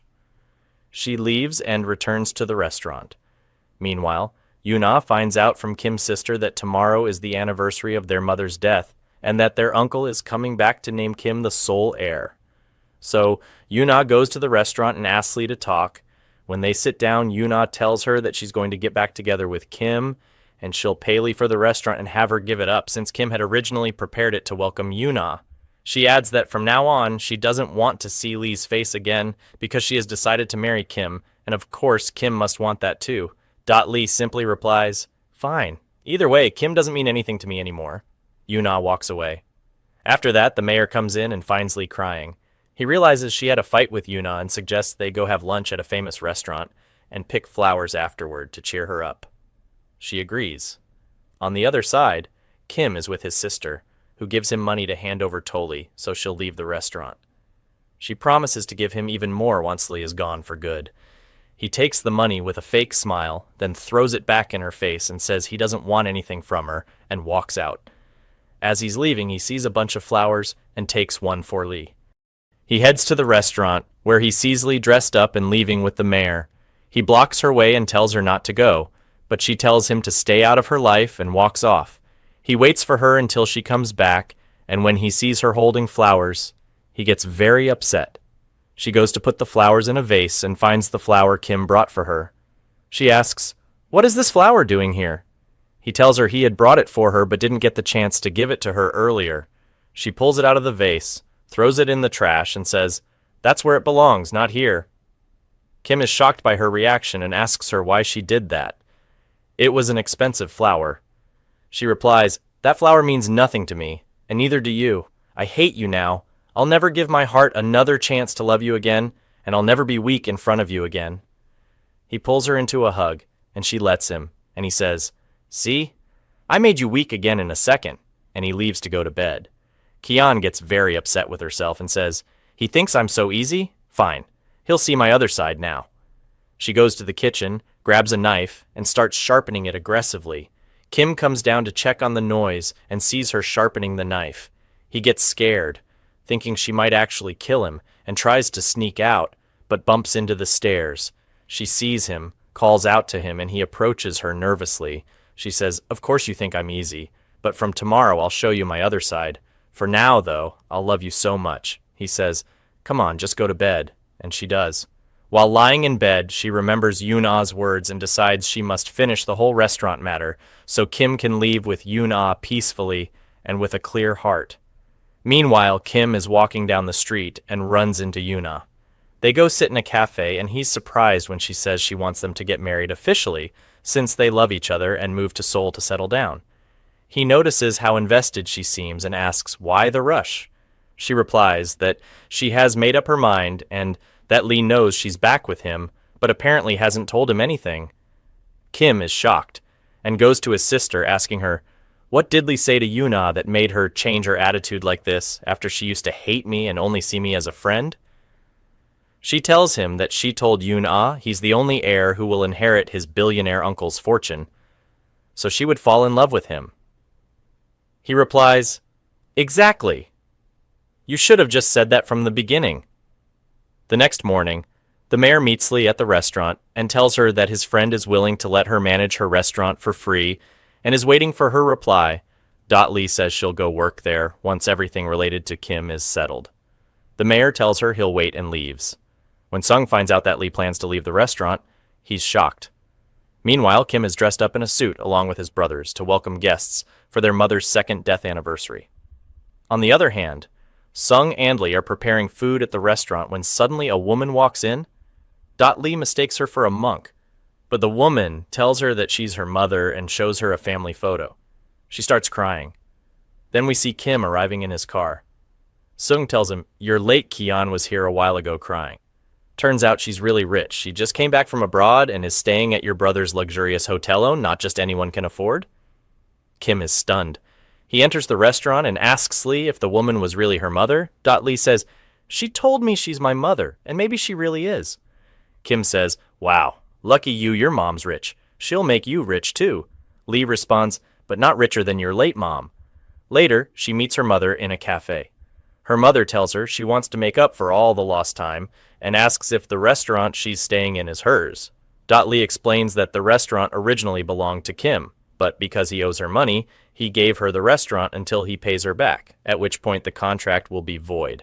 Her mom says, "Fine, just get the down payment from him, and I'll pay the rest so we can buy you an even better restaurant." She gives Lee her phone number and is clearly excited and overjoyed, feeling like she's in a dream. When Lee returns to the restaurant, she finds Kim drying glasses. She says, "Sorry, baby, I couldn't help today. I was out with Mom at the market. She bought me clothes, delicious food, and she's going to buy me a restaurant and put it in my name." Then she asks Kim to cancel the restaurant contract and return her deposit since she no longer needs it. Kim, frustrated, says, "Since you found your mom and you're going to live with her and even open your own restaurant, I can kick you out and say goodbye." He walks off and calls Yuna, telling her to pack her bags because he's going with her to Seoul. Yuna is thrilled. While heading out, Kim sees Lee's mom talking to a man, becomes suspicious, and goes to her. He learns that she's planning to con Lee, take the deposit money, and travel abroad to get her daughter treated. Kim begs her not to do it, saying that if Lee found out the truth, she'd be heartbroken and cry endlessly. He promises to give her the money she needs, so she can leave quietly without Lee knowing the truth. She agrees. Kim then goes to his brother and asks him to help by giving Lee's mom the amount she needs. Sung takes care of it. Yoon-ah finds out what happened. Meanwhile, Lee's mom asks to meet her and says that something urgent came up and she must leave right away. Lee offers to take her to the airport, but her mom declines and says there's no need, she's saying goodbye right here. Kian returns to the restaurant and sees Kim walking out with a lunchbox. Thinking he's going on a date with Yoon-ah, she gets upset. We then see Kim meeting Lee's mom and handing her the money, and he makes her promise not to tell Lee about the money he gave her, so she can still appear to be the perfect mother who loves and cares for her daughter. When he returns to the restaurant, Lee asks him to cancel the contract between them, saying there's no point anymore. She tells him to keep the restaurant since Yoon-ah wants that anyway, and she has already found her mother and plans to live with her and work in another restaurant, but Kim refuses and tells her she's not going anywhere that's his decision, so she decides to go to his brother's company to speak with him directly, but unfortunately she doesn't find him there. They tell her he traveled. As she leaves the company, she bumps into Yoon-ah, who asks her if Kim kicked her out of the restaurant. Yet Lee replies that he still refuses to cancel the contract, and she came to see his brother about it. Yoon-ah responds, "How come? Kim came yesterday and took the deposit from Sung to give it to your mom, so the contract should already be void by now." Lee is shocked and rushes to the airport where she finds her mother waiting for her flight with a young girl beside her. Lee is confused and approaches them, and her mother introduces the girl as her sister from a different father. She thinks Kim must have already told Lee everything, so she thanks both her and Kim for helping gather the money needed for her daughter's surgery. She says, "You really didn't need to trouble yourself coming to see us off." Kian remains silent, her eyes filled with tears. She realizes her mother had deceived her into thinking she was rich, when in fact, she just wanted to scam her for some money to leave for her husband abroad. Heartbroken, she goes to a cafe and sits there, sadly drinking lemon juice. Eventually, she tears the restaurant contract in half. At that moment, the mayor happens to pass by and sees her. He sits down and she tells him, "If you still want to marry me, I'll give you the chance to win my heart and make me love you." He replies, "What if you change your mind later?" She says she won't. He says he's going to get her medicine to help her stay awake and leaves. Meanwhile, Kim is at the restaurant when he receives a message from Lee's mother telling him that Lee knows the truth now. He mutters to himself, she must be crying her heart out right now, feeling all alone. As he leaves the restaurant, he runs into Yoon-ah, who has 2 plane tickets with her. She says, "Let's go, time to travel," but he tells her he's not going anywhere with her. Instead, he says he's going totally right now because she's probably crying and he needs to be by her side. He confesses that he's realized he loves her and can't live without her, ends his relationship with Yoon-ah, and rushes Toli. He finds her in the cafe, resting her head on the table. When she looks up, she sees Kim sitting right across from her. At first, she thinks the mayor transformed into Kim and says, "What? You look like Kim now? Fine. I'll marry you if you've turned into Kim." Kim bursts out laughing and says, "So if anyone looks like me, you'll marry them right away?" He then reveals that it's really him, Kim himself, and tells her he loves her. He takes her home and tucks her into bed. Outside the restaurant, a car is parked, and inside it is Kim's father holding a picture of a woman, seemingly looking for her. We learn that Kim's father was the one who killed Madame Sully's husband in the past, tearing them apart. Ironically, fate has brought things full circle now Kim's brother, Sung, has fallen in love with Madame Sully. The next morning, Lee wakes up and finds the restaurant contract placed beside her, patched back together. She says, "What the heck? Didn't I tear this yesterday? Who taped it back?" She takes it downstairs to Kim in the restaurant and asks him. He tells her he renewed the contract and doesn't want her to leave because he loves her very much and made her promise last night. She's surprised and tries to remember, but all she recalls is being with the mayor and that she came home in a taxi. She tells him, "What are you talking about? You must be hallucinating," and leaves to her room to try and remember. That's when she finally recalls that she had told the mayor she agreed to marry him, and she panics, saying, "Oh no, he must be so hopeful now." So she goes to his workplace to tell him that she wasn't in her right mind at the time, but she doesn't find him. His co-workers tell her that he's been really sick, which is why he hasn't come in, and that they're all too busy to visit him. They add that he's all alone with no one to look after him, and ask her if she could go see him. She takes him some fruit and goes to his place, where she apologizes for what she said the previous day. She tells him she can't be with him because Kim is still in her heart. He looks visibly saddened and says he was sick but now feels better and is heading back to work. She notices one of his shirt buttons is missing and says, "Are you sure you're okay? Then what happened to your shirt button?" He looks at it and sees it's indeed missing, so he asks her to sew it back on. At that moment, Mr. Kong shows up with some neighbors to check on him, and they find Lee sitting beside him. They assume the two are dating and snap pictures of them. Mr. Kong spreads the news and goes straight to Kim, telling him what happened and asking for his help to get the two married as soon as possible. Kim gets furious and says he's in love with Lee and won't let the mayor marry her. He insists that she also loves him and not the mayor. Mr. Kong is shocked and thinks to himself, "What do I do now that I've already spread news of their relationship?" When Lee returns to the restaurant, Kim tells her he wants to marry her because he loves her and doesn't love Yoon-ah. Her heart races, but she tells him, "Try that on someone else, I'm not falling for you again," and walks away to her room. Kim then goes to Sung and tells him that Lee rejected him because of how he treated her in the past, and that she wants to marry the mayor. He asks Sung what he should do. Sung replies, "Too late, buddy. She's already set on marrying the mayor." We then see the mayor's relatives coming by the restaurant one by one to greet Lee. She notices they all look the same.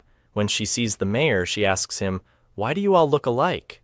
He responds, "That's just how God made us. We all take after our late father." He then invites her to go with him to buy a birthday gift for his niece, and she agrees. When she gets back to the restaurant, Kim says, "Didn't I tell you 1,000 times not to go out with him? You promised me you'd open your heart to me." She tells him, "I never said that," and adds that she's cutting ties with him for good and won't let him affect her anymore, even if he says he loves her.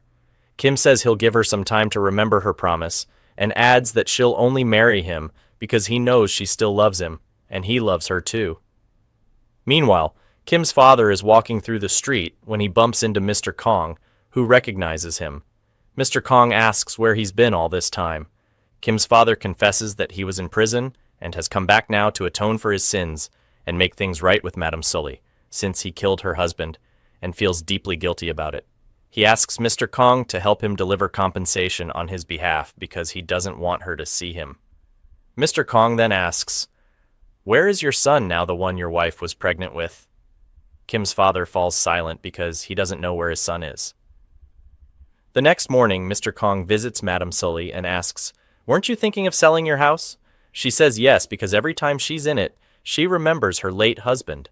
Mr. Kong tells her there's a buyer willing to pay 10 times its market value. She assumes it's Sung and calls him, but he tells her, "Yes, I love you, but not enough to pay 10 times the value of your house." She realizes it wasn't him and is puzzled about who the buyer is. After that, Mr. Kong visits a reporter and asks her about Mr. Jin's son. She tells him it's Kim.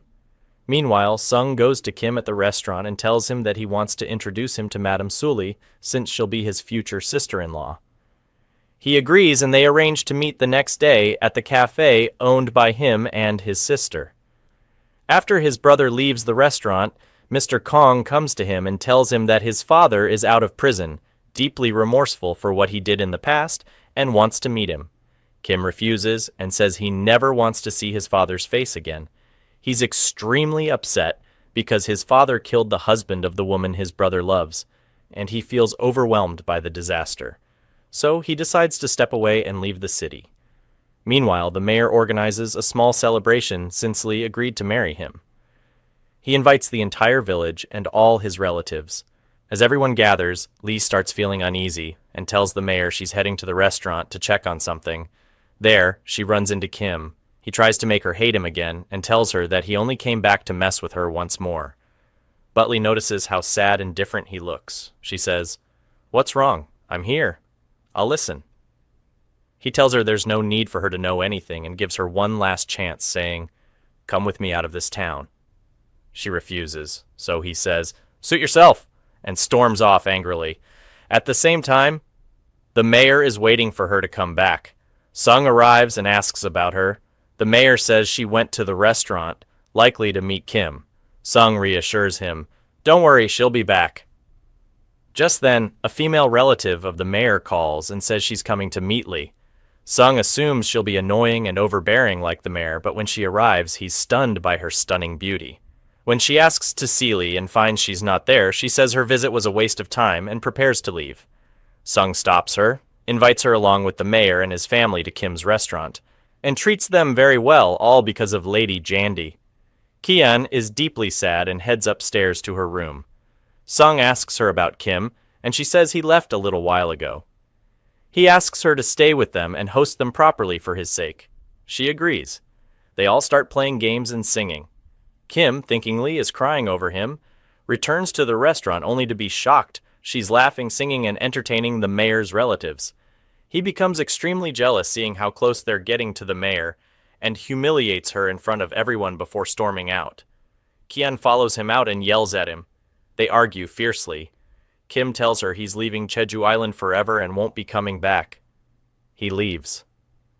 That night, Kim is sitting alone, looking heartbroken. Lee comes and pours hot water into a cup while watching him. Suddenly, the water spills onto her hand.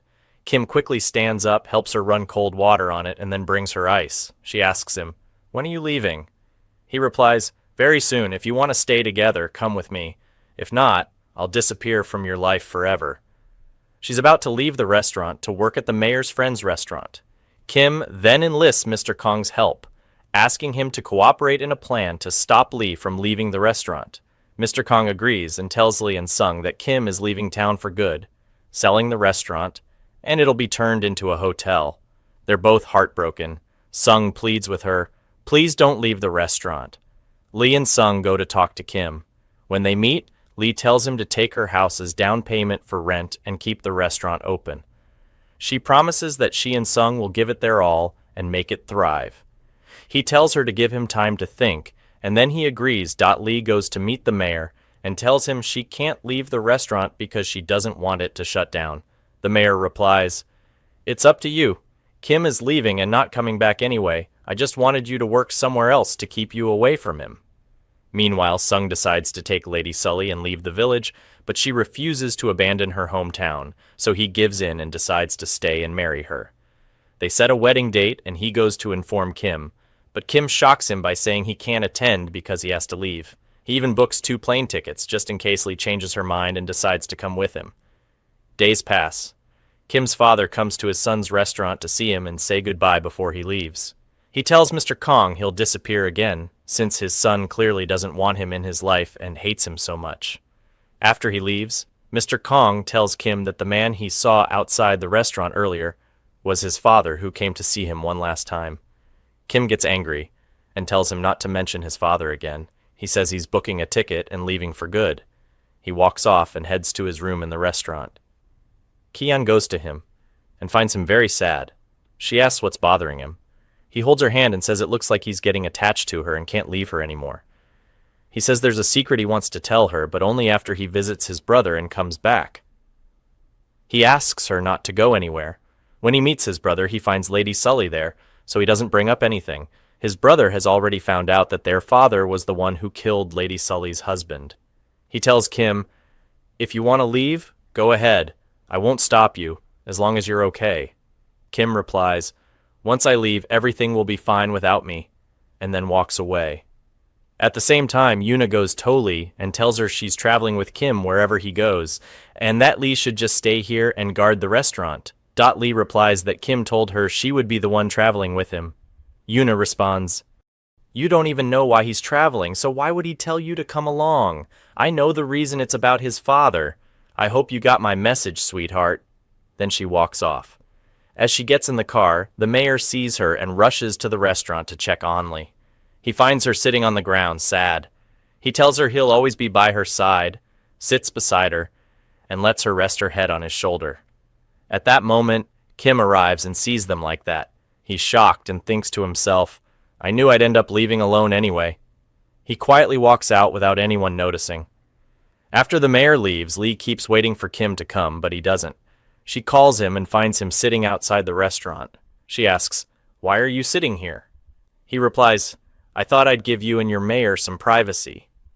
They argue over the mayor, and Lee gets really upset, telling him to leave immediately because she doesn't want to see him again. He says, "Who said I wanted to stay anyway? I'm leaving even without you saying it." She gets angry and heads to her room. Kim sits outside the restaurant in the freezing cold until he gets sick and ends up going to sleep at his sister's house. The next morning, his sister is surprised to see him and asks, "Did she kick you out or what?" Kim replies, "Nothing like that happened. I'm just sick, and I thought it'd be better to come here so Lee wouldn't worry about me." Days go by, and Lee doesn't check on him at all. Yuna finds out that he and Lee had a fight and goes to see him. She tells him that she knows the truth about his father, but that won't change how she feels about him. She says she loves him and will go anywhere he goes. Kim responds, "Don't get your hopes up, because I don't love you, and if you want to travel, then you take your path and I'll take mine." The next morning, Sum calls him and tells him that Lee packed up his things, put them in a suitcase, and brought them for him. Kim says, "That's none of your business. I'll come get them myself." So he goes to the restaurant under the pretense of collecting his stuff, but he ends up arguing with Lee again and storms off. On his way out, he runs into the mayor and gets into a fight with him too. He tells him that he's leaving for good and challenges him. "If you're a real man, propose to Lee because I know for sure she'll reject you." The mayor seizes the opportunity and goes to buy a wedding ring to propose to her. His co-workers find out and are thrilled. When Mr. Kong hears that the mayor is taking Lee out on a date to propose, he decides to help Kim and arranges a surprise meeting for Kim and Lee without telling them. He decorates Lee's house romantically and asks Kim to come help under the pretense that Lee and the mayor will be there.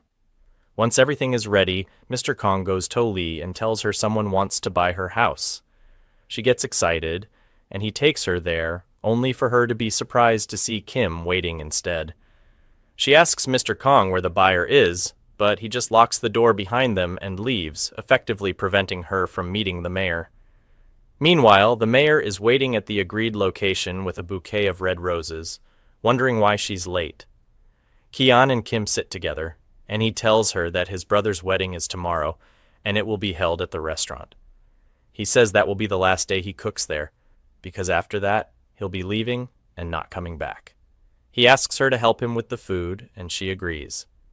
She's heartbroken inside, but hides it from him.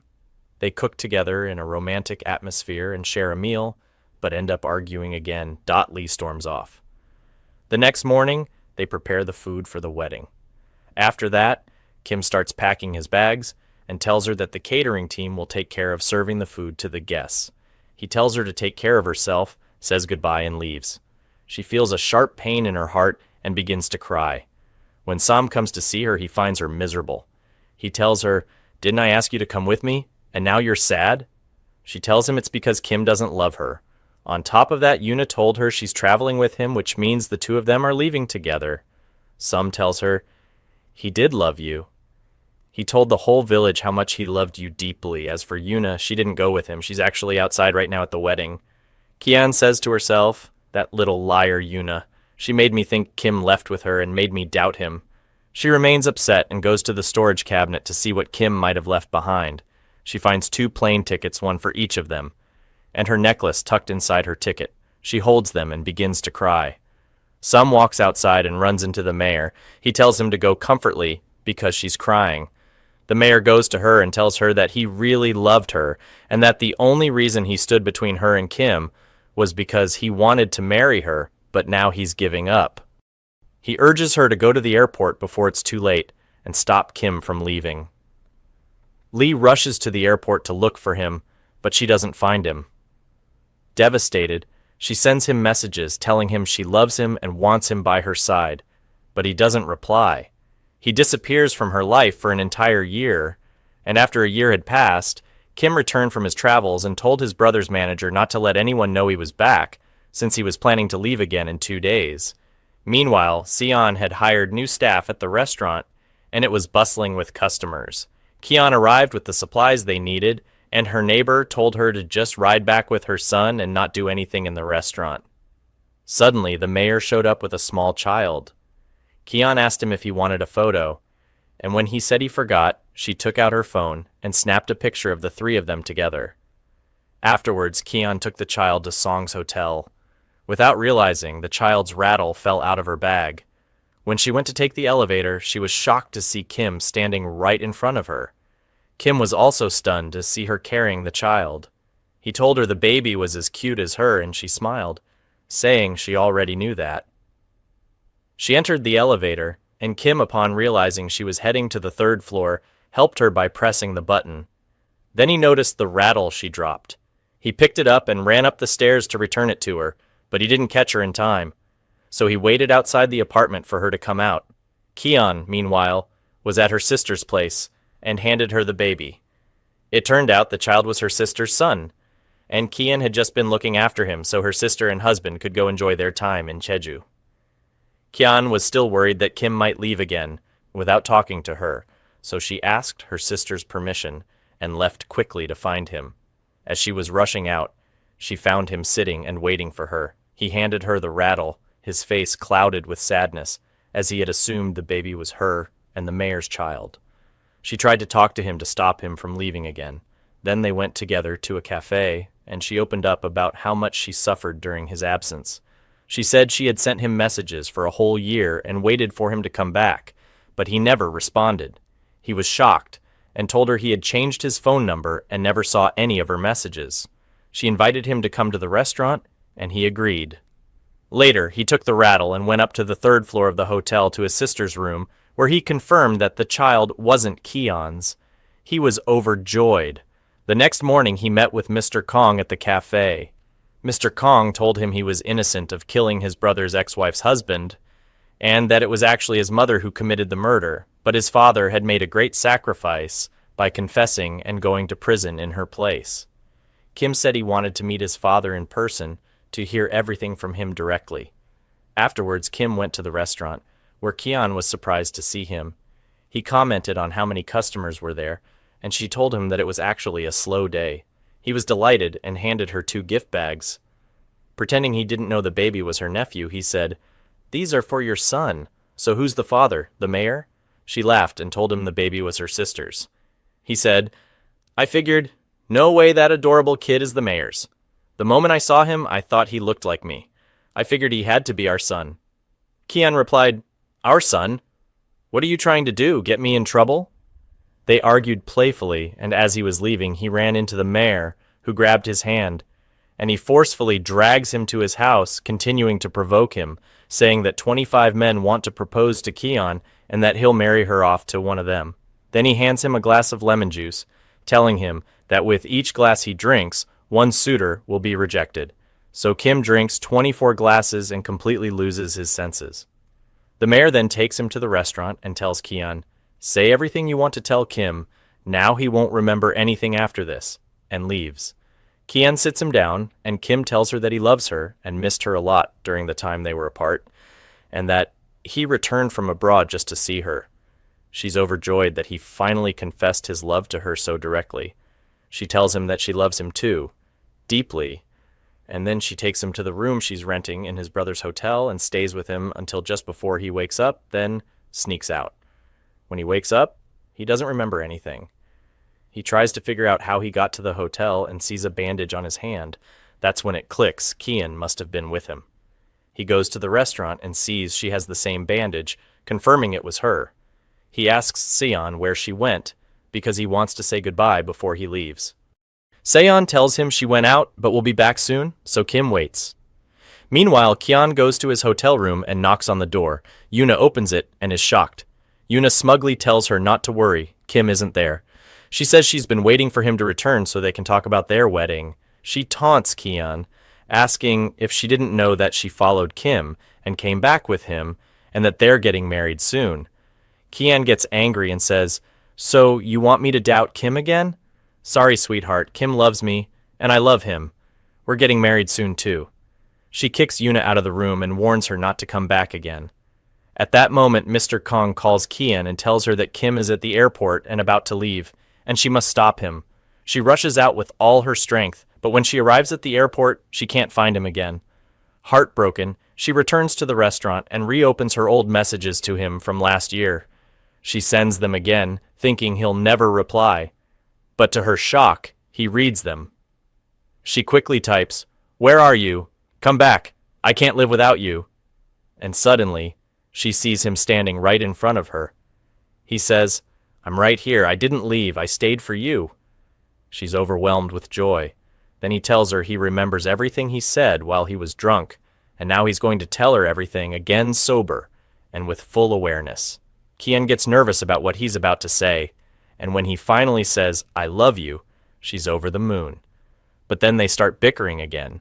He teases her for being the one who fell for him first. She replies, "Well, I loved you because you were kind to me. You thought I had cancer." He says, "Weren't you the one who told me to live a wild and carefree life back then? So I followed your advice, but during that year I traveled and left you behind. I was actually being responsible." She asks him what he was doing, and he tells her he took over his uncle's company, which he's going to inherit, and he's managing it now. The next morning, she and Kim go to meet Yuna and her fiancé. They all get to know each other. Yuna's fiancé says he plans to hold their wedding in a sunflower field. Kim is surprised Yuna agreed to something like that, because she used to want a royal, luxurious wedding. Later in the bathroom, Kian tells Yuna, "You seem like you're not happy with this whole sunflower field idea." Yuna replies, "Yeah, but I'll deal with it. My fiancé is rich and comes from a wealthy family." Then she adds, "By the way, Kim is going to be rich too. He'll inherit his uncle's companies and properties since he doesn't have any kids, and Kim is his only heir. Hold on to him with all your might and never let him go, and don't overwork him with you in the restaurant," someone tells Kian, and she's completely stunned, thinking, he really is my dream man. Meanwhile, Mr. Kong is talking on the phone about Kim and his father. He says that Mr. Jin's son has returned from abroad to meet his father. Just then, Mrs. Sori enters and overhears the conversation. She asks him, "Who is Mr. Jin's son?" And he tells her it's Kim. She's shocked and says, "So that's why he didn't want to meet me and left right on my wedding day." Mr. Kong explains to her that it wasn't Kim's father who killed her husband, it was Kim's mother. His father took the blame and went to prison for her because he loved her deeply. After learning the truth, Mrs. Sori is stunned and returns home heartbroken that her husband had kept it from her.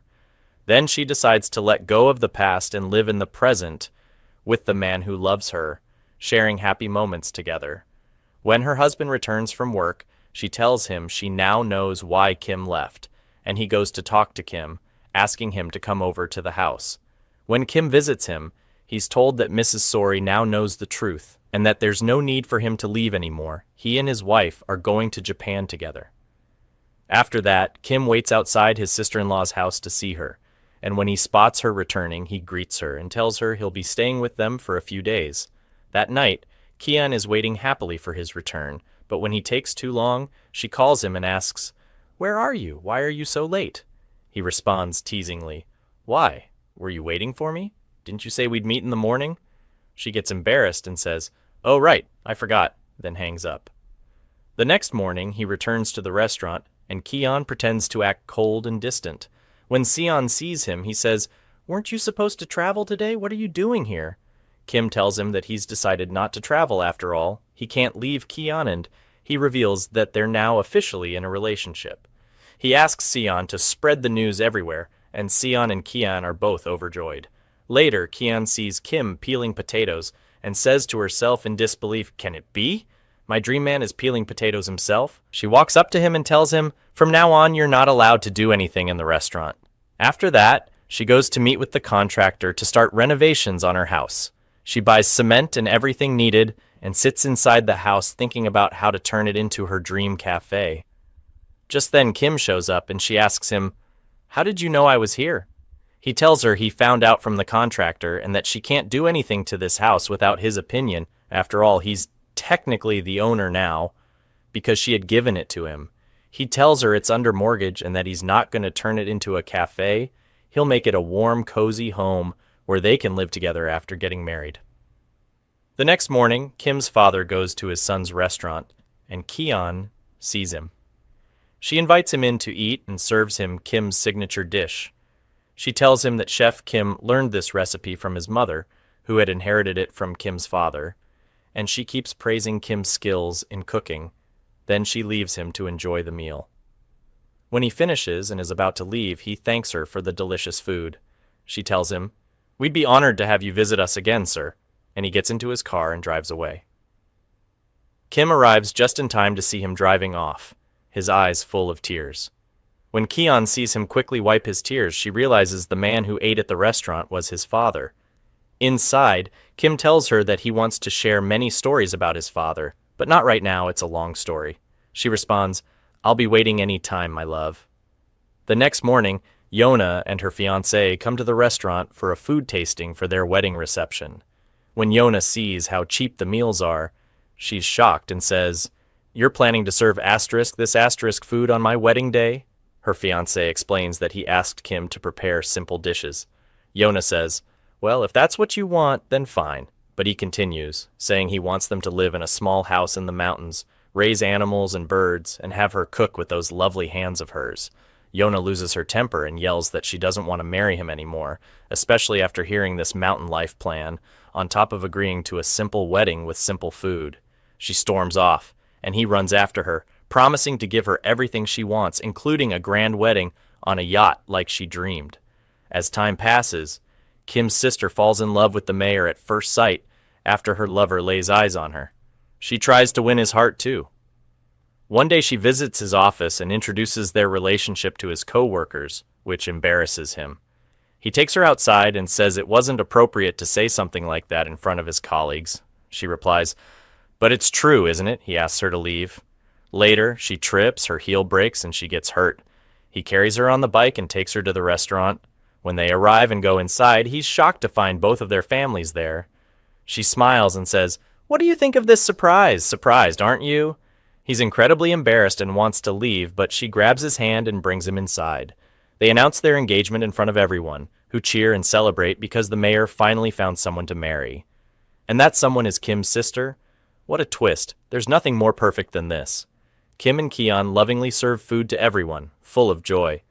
After everyone leaves, they sit together and begin imagining what their own wedding will be like and what their life together will look like after marriage. They agree that their life should be warm and peaceful. And so our story ends with a happy ending. Don't forget to subscribe for more. Check out more recaps you'll absolutely love right here.